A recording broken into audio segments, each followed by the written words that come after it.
And in this week's economic week ahead, markets are focused on key PMI and inflation data across major economies. In the US, economic releases are drawing heightened attention following recent disruptions from the government shutdown. And then over in China, PMI figures will be scrutinized for signs of how US tariff policies are shaping growth. And to help us break down what to expect, we're now joined by Joshua Mahony, Chief Market Analyst at Scope Markets. Joshua, thanks so much for your time today. Now, the US's delayed economic data is still stealing the spotlight, and in focus this week, we've got inflation figures, PCE in particular, as well as those ADP figures. Maybe let's start off with the inflation figures in particular. What do you think the significance of this data is, even though it's about 2 months late? Ordinarily, the way that the Fed works and most central banks is that you see them sort of moving in similar directions. And this time around, because of the fact that the dual mandate calls for them to keep both unemployment under control and inflation under control, both unemployment is rising, but also inflation is elevated. So you see different opinions coming from different members. And at the same time, you have Stephen Mirren, who's been appointed by Donald Trump, who's just voting for 50 basis points every time around. And that's why sometimes when you're listening to one speaker, it might lead you down a pathway to think you're not going to see a rate cut. The next week, suddenly you hear another two speakers, and they make you feel like we're definitely going to see a rate cut. But certainly the way that things have gone, we went from 95 expectations of a rate cut down below 50, now above 80. Certainly people are relatively confident right now that they're going to be bringing it forward to the back end of the year. But I would add caution, because ultimately if we didn't see it in December, we'd probably see it at the beginning of next year. And the key part of it to me is, where does this end? Where do we see rates essentially flatline, where they end this easing process? At the moment, markets are pricing it between 2.75 to 3%. But I would say as we get closer to Powell essentially being pushed out and Donald Trump appointing his successor, it looks like it's going to be Kevin Hassett, but we'll have to wait and see on that. If they manage to take the whole group to drive rates significantly lower, that could really cause major downside for the dollar that currently isn't priced in. And we all know that there's been questions around the dollar's safe haven appeal at the moment. So it'll be interesting to see what happens when the new governor takes over next year. Let's move over to what's playing out in factory production in Asia in particular. Numbers from China, Japan, South Korea and Taiwan all showing a bit of a pullback. Walk me through some of the pressure points, and let's talk about China in particular. One would think that easing trade tensions with the US would prop up the sector, but things aren't looking good. Is it more pressure on the domestic side? Yeah, 100%. I mean, look, the way that it's sort of played out when it comes to China is that you saw particularly strong numbers originally around the trade war, and that was because we saw front loading. Then we started to see elevated numbers coming from sales elsewhere in the world, and people thought, oh, do you know what? They've managed to essentially find new markets. They don't need the US after all. And then all of a sudden we saw deterioration, and we've seen a continuation of that, with the manufacturing PMI out of China dropping down to 49.9, so below that 50 threshold. That means it's now in contraction. And the key thing here is that they managed to sell many of these excess products on the cheap to foreign countries when they moved away from the US. And all of a sudden we see businesses actually suffering because their margins are getting hit. So it was easier said than done. It appeared to be that they were in a good position.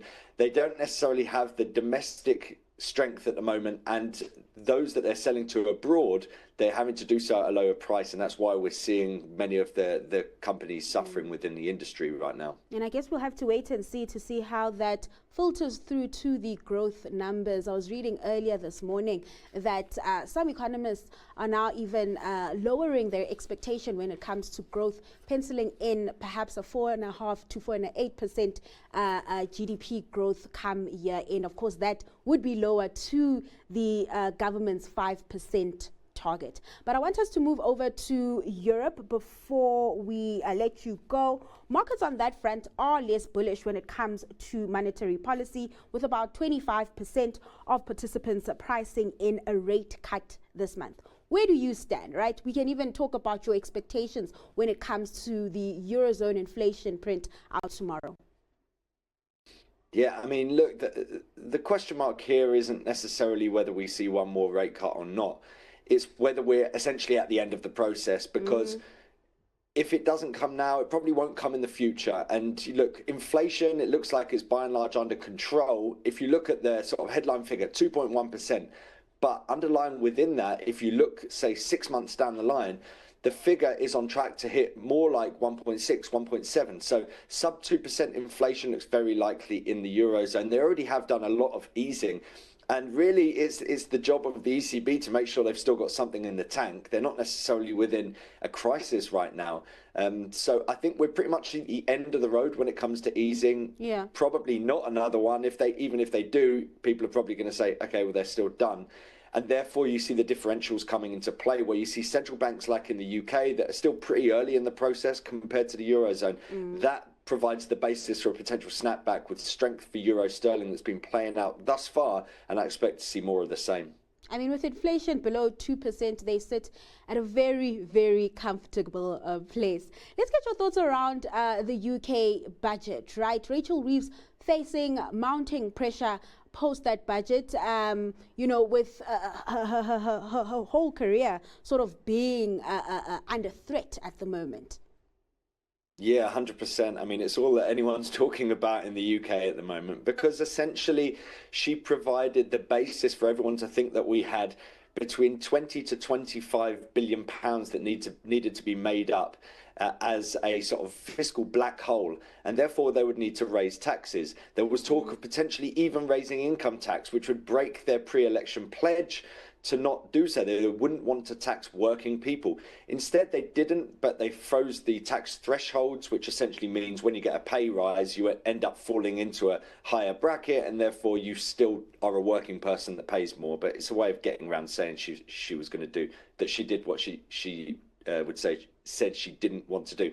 But now it turns out that black hole essentially didn't exist, and she's raised welfare spending, removing the 2-child cap on welfare benefits, and she's essentially hit working people. So it feels like it's a budget for those not working, where she takes money from people that are working, and everyone's saying that she's lied to the public with all of the announcements she'd made beforehand, preparing us for her to have to fix this black hole that apparently wasn't there. In terms of the market sentiment, I would say part of the fact that she raised all that money was to increase the headroom. That actually is a positive, and it does put us in a position where maybe at the next budget we don't see the same kind of thing. So it does still provide some calm, despite the fact that everyone from a political standpoint at the moment is calling for her head. All right, let's leave it there. Joshua, thanks so much for your time and taking us through the global economic week ahead. That was Joshua Mahony, Chief Market Analyst from Scope Markets, with the global economic week ahead.